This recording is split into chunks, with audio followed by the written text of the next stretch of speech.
इन दिनों राजस्थान में टिड्डियों का खतरा मंडरा रहा है और उनकी दस्तक की वजह से सरकार से लेकर किसान तक आतंकित है। हालात यह है कि जिस रास्ते से टिड्डी दल गुजरते हैं वहां के खेत बिल्कुल साफ हो जाते हैं और फसलें पूरी तरह खत्म। ये टिड्डी दल जिस भी रास्ते से गुजरते हैं फसलों को सफाचट कर जाते हैं। लेकिन सबसे खास बात यह कि अब तक पाकिस्तान के पार से आने वाले इन टिड्डी दलों की दस्तक राजस्थान के सीमावर्ती जिलों तक ही सीमित थी। लेकिन अब की बार जो सबसे बड़ी खास बात रही वो ये कि इन टिड्डी दलों का हमला सीमावर्ती क्षेत्रों के साथ साथ राज्य के विभिन्न उन जिलों में भी हुआ जहां अब तक इनकी दस्तक नहीं होती थी। राजस्थान के शायद ही कोई भाग हो जहां अभी तक टिड्डी दल ने दस्तक ना दी हो। इतना ही नहीं, पिछले 3 दिन पहले सीमावर्ती क्षेत्रों से होते हुए टिड्डी दल ने राजस्थान की राजधानी जयपुर में भी दस्तक दे दी। शायद राजधानी की कुछ पीढ़ी ने तो इन टिड्डी दलों के हमले को पहले बार देखा हो। जहां से ये टिड्डी दल गुजरा वहां अंधेरे का आभास करवा दिया। इतना ही नहीं, कॉलोनी और मकानों की छतों पर टिड्डी दल इस तरह से छा गया कि चारों ओर जहां तक नजर गई टिड्डियों की यही एक बिसात सी बिछी नजर आई।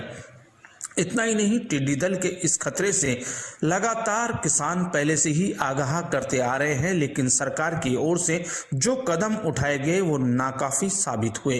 अब चारों ओर इस टिड्डी दल की चिंता सताने लगी है और कृषि विभाग भी अपने आधे अधूरे साधनों के साथ टिड्डी दल की इस समस्या से निपटने के लिए थाली, लोटे और घंटे घड़ियाल बजाने की बात करता है, लेकिन साथ में ही जितने साधन हैं उनसे स्प्रे कर उसे रोकने की ताकीद भी करता है। लेकिन ये टिड्डी दल का खतरा कितना टला ये शायद वो बताने की स्थिति में नहीं है।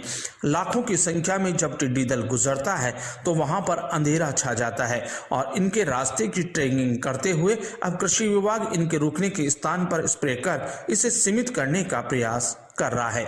लेकिन हम आपको बता दें कि अब किसानों के सामने लाचारगी होने लगी है सरकार की और किसान भी अब डरने लगे हैं अपनी फसलों की सुरक्षा को लेकर।